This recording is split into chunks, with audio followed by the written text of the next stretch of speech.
Hello viewers and welcome to Review Information. In this video I will show you how to block a contact on WhatsApp. Subscribe to my channel and hit the bell icon to get notified any updates. To begin, open WhatsApp on your phone. Then open the conversation with the contact you want to block. Tap on the three dots from the top right corner.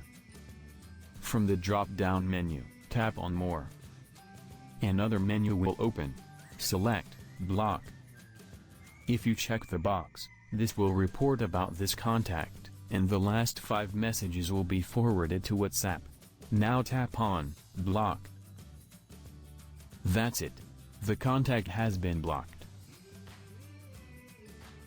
To block any contact from your contacts list, tap the new chat icon from the bottom right corner.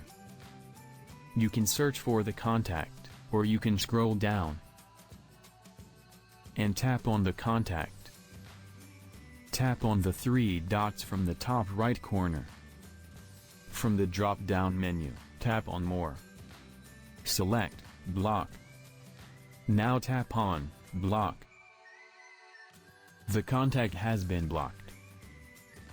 So in this way, you can block a contact on WhatsApp. Thank you for watching.